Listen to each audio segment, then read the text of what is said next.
Hello and welcome to the Situation Report today. Very glad to have you joining me. This is the show where we do our best every single episode to give you the information and perspectives you need to navigate an ever-changing culture. My name is Jeremy Stolniker. I am your host. And today I am excited to have on a very special guest. My guest today is Andy Bunn. Andy is the director of Military Children's Ministry for Child Evangelism Fellowship. And if you're not familiar with Child Evangelism Fellowship or CEF, we're going to talk about that today in the interview, what it is and what they do. But they minister, they reach out to young people and give them hope and help them to understand what it is to have a relationship with God. And when we look at the craziness that is coming toward our children all of the time, we've talked about this on this show, and certainly it's not hard anywhere that you look to see just how many people are aggressively going after our kids. We think about an organization like Child Evangelism Fellowship that has been around for more than 80 years, that's reaching millions of children around the world. And we need to understand what they're doing and understand how we can support them. This is a great organization, and in a world that is constantly changing, their message of hope through Jesus has not changed. And I'm very excited to be able to share this interview with you. And it's one that hopefully will even spur you to action. Maybe you will look for an opportunity to get involved with Child Evangelism Fellowship. And I believe that this interview, this conversation, can be an encouragement to you as well. So please enjoy this interview with my guest, Andy Bunn.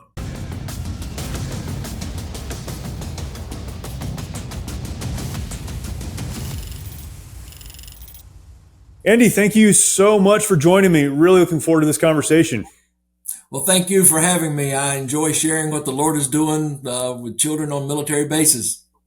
You are involved in such important work, and I was just mentioning to you, this is something that is near and dear to my heart, of course, and the work that we do at the military. An often overlooked segment of the people that we serve are their children, and I think that's probably not unique to the work that we do, but very grateful for it. I want to kind of go back a little bit for those that are not familiar with Child Evangelism Fellowship or with you. So let's start there. What is your background? I know you served in the military, but what's your faith background? How'd you get involved in the work with Child Evangelism Fellowship? Well, the short story, I grew up in Eastern North Carolina and was a part of a Free Will Baptist church growing up, and was saved as a child during a revival service. We used to have revivals both spring and fall, and they would last all week long. Yeah. And I was saved at a young age. And then I would love to tell you that I was just a great child after that and a great teen, but I had all the issues that most do. Yeah. But the Lord saw fit to send me into his service along with serving the country in the Army. And I joined the Army in the 80s and served for 10 years as an armor officer, tanks, M1A1 tanks, and was served during time of Desert Storm. And then I had a strong call into the ministry in the mid-90s. And I couldn't, for many reasons, become a chaplain.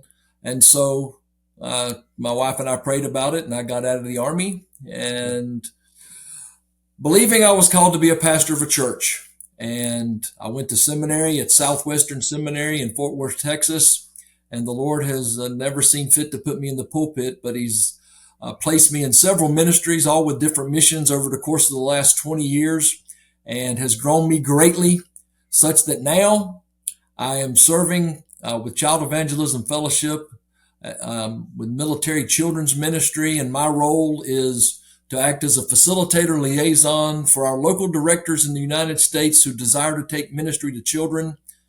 I'm their contact, and then I reach out to chaplain teams and see if we can meet together and begin a partnership serving children on bases. Yeah. And I've been doing that now for just a little over 2 years. That's awesome. When you were growing up as a young person, was ministry, so you went into the military, but was ministry something that was on your mind or on your heart? So I was raised in a pastor's home. I remember telling my dad, when I was a teenager, Dad, I really don't feel like I want to ever go into ministry. So I really believe God wants me in the Marine Corps. And I went into the Marine Corps and then eventually went into ministry. It was kind of like God brought me back to that thing I said I would never do. Was ministry ever on your mind, or was that a process, later on in life? That was the Lord taking me on his path and the way he deemed appropriate at the time, Yeah. because I never saw vocational ministry as anything that I would do. Matter of fact, if you'd have asked me 35 or 40 years ago, would I be a minister of the gospel of Jesus Christ, I'd have told you were crazy. But that is not what the Lord had planned. Yeah.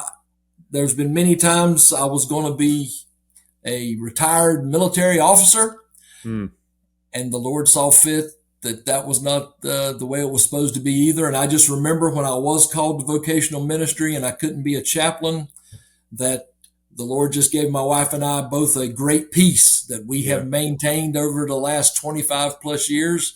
And he has just taken wonderful care of us as he has led us down many, many paths in serving him, as I mentioned, with the different ministries to grow us both together and in serving him in many different ways.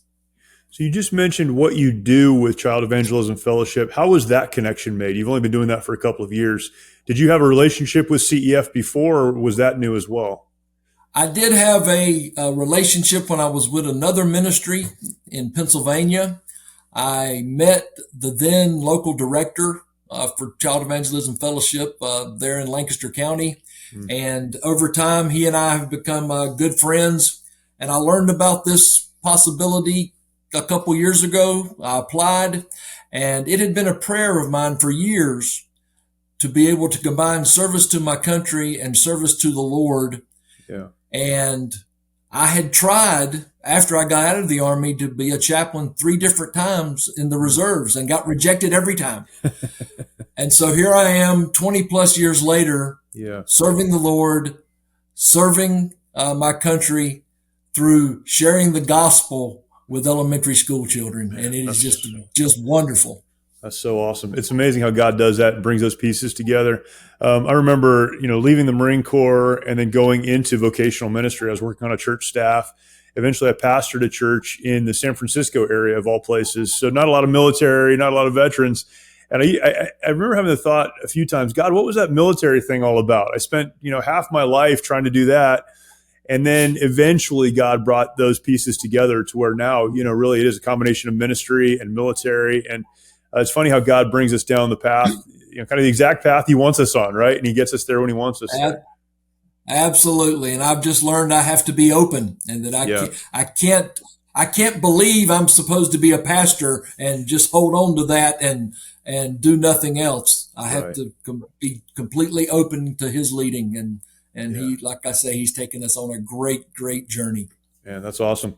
Okay. So, man, incredible. But there are a lot of people that would say, okay, what is this Child Evangelism Fellowship thing, right? So God brings us into that and took you on an incredible journey to get there. But talk about CEF, talk about Child Evangelism Fellowship, what it is, what it does, kind of the history. It's a remarkable organization, and a lot of folks don't know the work they do.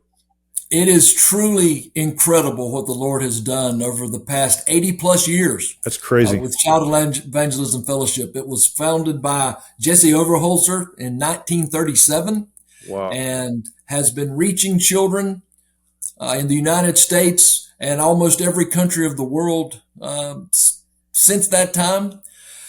And what we do is we provide after school clubs for children, good news clubs, which provide the sharing of the gospel with children 1 day a week during the school year.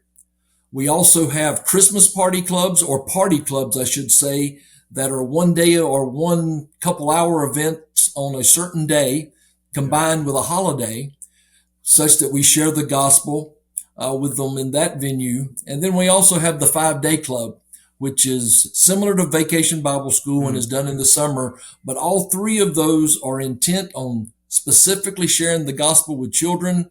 We share a memory verse with them and teach them a verse, a Bible story. We have snacks and games because kids love to do those kind of things. Yeah. And we always close the meetings with an opportunity for them to profess Jesus as their Savior. Yeah. And so that's how it goes. It's been doing that since 1937. And what I have found that is so encouraging about Child Evangelism Fellowship is that everyone that is a part of the organization is focused on sharing the gospel with children. There is no mission drift at all. It is one focus, one thing, and that's to share the gospel with children. And the Lord has seen fit to open doors throughout the world to millions upon millions of children since 1937. You mentioned that number too. I was on the Child Evangelism Fellowship website earlier today, actually, and looking at some of the statistics. It's unbelievable. I mean, it's hard to get your mind around the number of kids. It's millions and millions of children that have been impacted by the various programs. Just last year, we reached 19 million in the world. That's unbelievable. With the different type of clubs. And over 10 million, I think, over 10 million of those were through our party clubs, the one-day events that we have where we share the gospel. That is unbelievable. I remember as I was probably 4 or 5 years old, living in Indiana. A neighbor down the street had a 5-day club in their backyard. And I still remember going every single day. And there was a lady that taught and played games, and we did a lot of things. What an unbelievable, remarkable program. And, in a day where kids have so much negativity and so much even evil being pushed at them to aggressively and in a focused way communicate the gospel is unbelievable. So talk about then the military side of this. What would be different, if there's a difference, in the military ministry aspect of CEF? Well, as far as what we do and how we share it, we still do the same types of clubs that I mentioned with an intent on sharing the gospel. Yeah. But we tailor the teams. The volunteer leadership is made up of 3 different groups of people, and that is actually active duty military, retired military that live in the area, and then our traditional people that come from local churches. And they make up the team that serve on base. And the reason we do that is so the children will have a familiarity with the people they know, their parents or spouses, but also military retirees who just want to serve in a way that is tangible and something they can do on a week in and week out basis. And so they love to do it. And then, of course, those in local churches who can partner with the teams to serve as well. And that way, when the active duty folks have to leave after 2 or 3 years, you still have a core group there that can carry on the ministry, and you don't lose a team in total that way. How do you get access to the bases? We live not too far from Camp Pendleton, and I know that can be a sticky kind of situation. How have you gained access? Well, I smile at that because we were on Camp Pendleton just before COVID, and trying to get back has been difficult. Yeah. But if plans go as they are set right now, we will be restarting at Camp Pendleton in December with a party club, and then continue with a Good News Club next year. That's awesome. But the way we gain access is my role is to contact the chaplains and see if we can have a face-to-face meeting of me, the local directors, and then the chaplain team.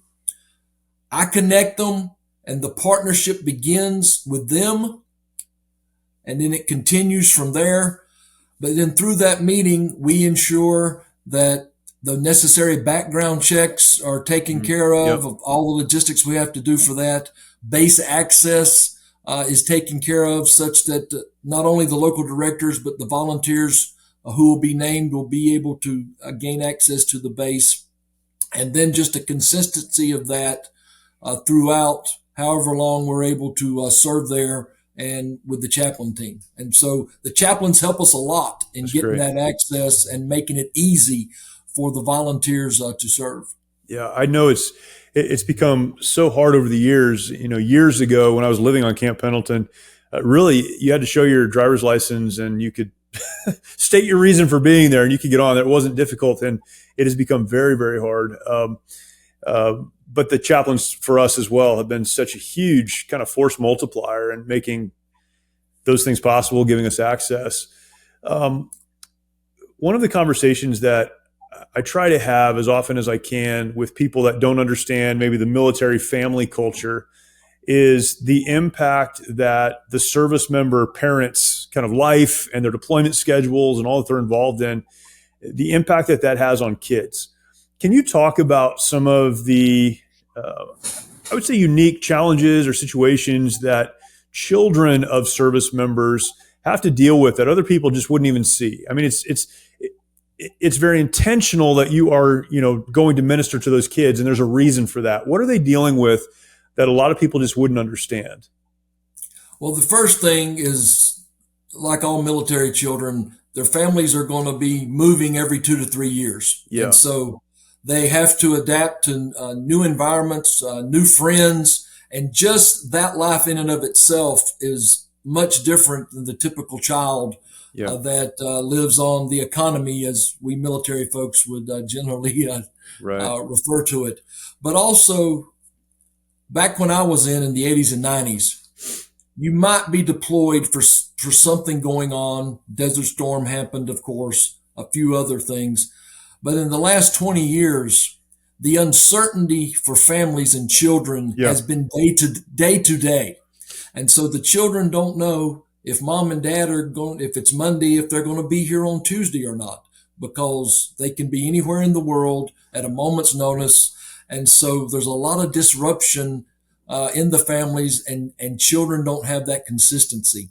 And what we want to do with Child Evangelism Fellowship is provide a good news club week in and week out that they can count on, with volunteers who love them, who love sharing the gospel, and who will always be there and share with them and just give them a place that they can have fun and learn about Jesus. Yeah. What has been the response? And I'm sure it's different from one place to another, but what are some of the common responses of those kids in those clubs, and even with the volunteers? How do they respond to all of that? Because, as you mentioned, there's so much uncertainty. There's so much, I mean, honestly, chaos around the military family a lot. That's a good word. What's the response of those kids to these clubs? Well, in general, they just eat it up. They love it. And if I could, I have a quick little story I could share. Yeah, I'd love it. I was at Fort Belvoir, Virginia earlier this year, and I was meeting with the team there, EJ Wong and his team that served that area, and a military retiree, actually a retired Marine, Lieutenant Colonel, who was serving on that team, was sitting in the group. And I asked them, do y'all have a story, a salvation story that you could share with me that one of your children have let you know about? And the retired lieutenant colonel goes, yes, I've got this for you. And I'll just show you. This is a handwritten thank you card from two sisters.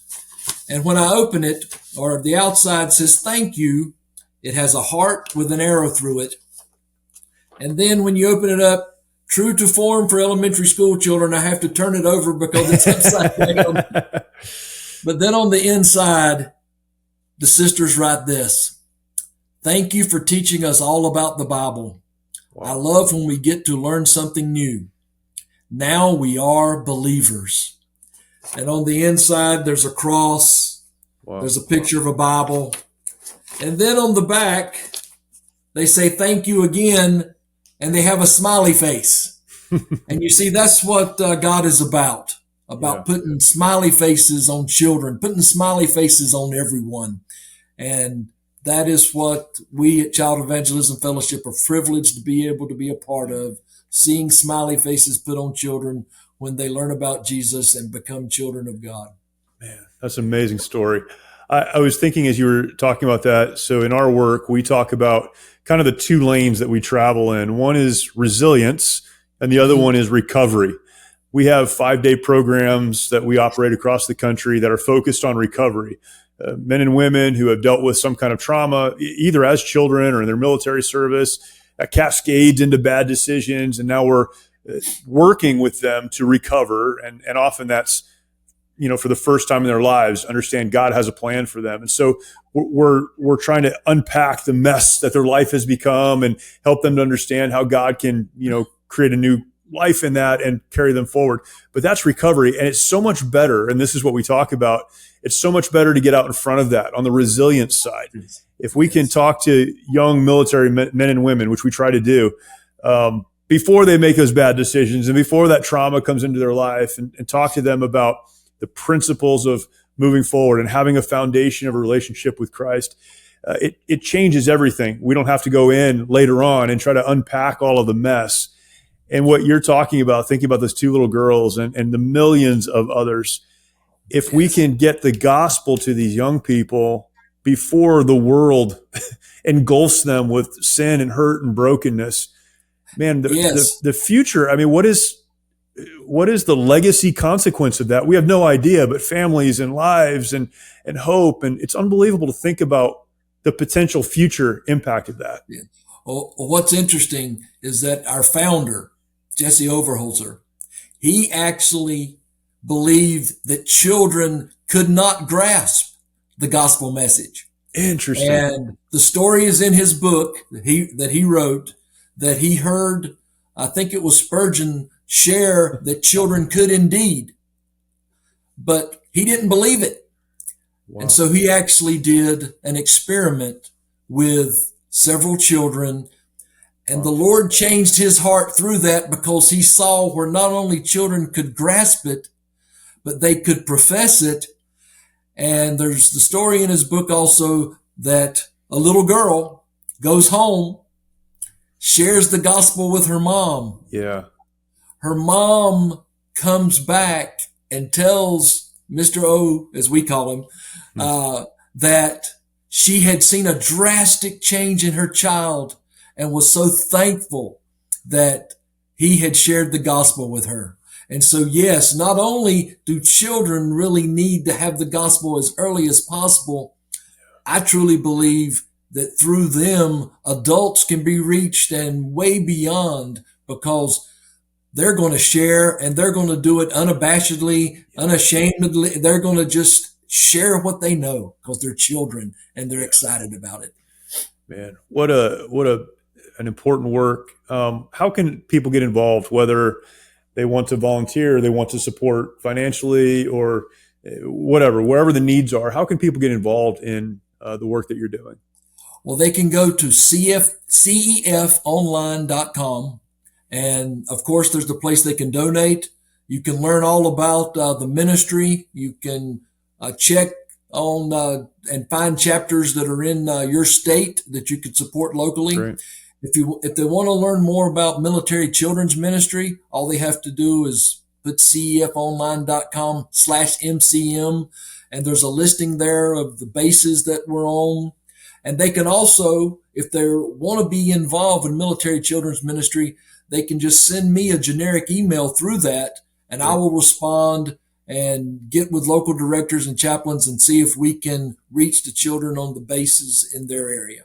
Man, this is vital work, and again, probably more. Well, I won't say more important now than ever, but certainly the onslaught against young people is stronger now than it ever has been, and this is so important. Andy Bunn, thank you so much. Really appreciate the work that you're doing and for sharing that with us, and pray that God continues to bless the ministry. Well, thank you so much for the opportunity to share, and I will be praying for you as you continue to serve in such a wonderful way. Yes, sir. Thank you. Take care. We were not made to live in isolation. Sadly, many of our veterans feel they need to fight their battles alone. This self-isolation has led to the staggering statistic of more than 20 veterans taking their lives every day. A lot of guys end up drinking, a lot of guys end up losing hope. Someone will go to the VA and they'll try to get, prescription medications to help with PTSD, they'll get pills for anxiety, they'll get pills because they can't sleep, now they get pills for depression. Before they know it, they're taking 12 different medications. And when it's not working out, these guys lose hope, and that's why there's 23 guys a day committing suicide. The mission of Mighty Oaks is to eradicate the veteran suicide epidemic and help our warriors change their legacies. As a result, we've been able to help over 4,000 veterans and first responders by equipping them with the tools they need to live the lives they were created to live. Everything they said just kept hitting me in the heart over and over and over again. It's like all the things that I didn't know that I needed to hear. And I opened my heart to God that week, dude, and I've been a different person ever since. Our faith-based, peer-to-peer approach has one of the highest success rates of any program available today, offering hope and understanding to those who need it most.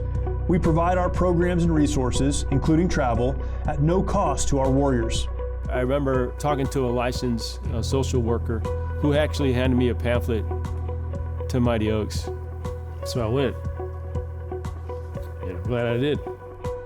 By aligning their lives to biblical principles, these men and women are able to lead their families, their communities, and our nation. Our mission is to serve and restore our nation's warriors and families who have endured hardship through their service to America, and to help them find new life purpose through hope in Christ. It's your generosity that can make a difference in the lives of the men and women who have fought for our country and our freedoms. Now that they're home, don't let them fight alone. Learn more at mightyoaksprograms.org. On MyPillow's 20-year anniversary, with over 80 million MyPillows sold, Mike Lindell at MyPillow wants to thank each and every one of you by giving you the lowest price in history on their MyPillows. You will receive a queen-size MyPillow for $19.98. Regular price is $69.98, and just $10 more for a king size. You will receive deep discounts on all MyPillow products, such as bed sheets, mattress toppers, pet beds, mattresses, my slippers, and so much more. This is the time to try out some of their other amazing products you've had your eye on. Go to mypillow.com and click on the radio podcast square and use promo code SITREP to receive this amazing offer on the queen size MyPillow for $19.98. Or call 800-870-0283. This offer comes with a 10-year warranty and a 60-day money-back guarantee. It's time to start getting the quality sleep you deserve. Go to mypillow.com and use promo code SITREP or call 800-870-0283. What a great organization. And man, as Andy mentioned, they've been around for a long, long time doing one thing, reaching children with the good news of Jesus. And so grateful to be able to have that conversation. But more than that, for those of you that aren't familiar with their work, to help you understand a little bit of what they do. And for many of you, to encourage you to reach out and get involved with Child Evangelism Fellowship. You can volunteer and you can find ways to serve. What an opportunity we have to minister to kids, to get to kids with truth and hope, direction and purpose, while the world around us, honestly, is trying to take our children down a very dark and difficult path. And as we invest in kids today, we have the opportunity to not only help them right now, but to invest in their future and in the future of our own culture and country. And are grateful for that opportunity. Please go and check out the work of Child Evangelism Fellowship. And if you are in the military or you have a heart for military children, the Child Evangelism Fellowship Military Children's Ministry. If you have not yet subscribed to this podcast, please take some time to do that. You can subscribe right now. Share this content out with others. That would be fantastic. Or visit our website, thesitrep.org. thesitrep.org. That'd be a great place for you to go and check out the work that we do and the other interviews that we've had. A lot of great content there for you. Again, thank you for watching and or listening. Look forward to talking to you next time.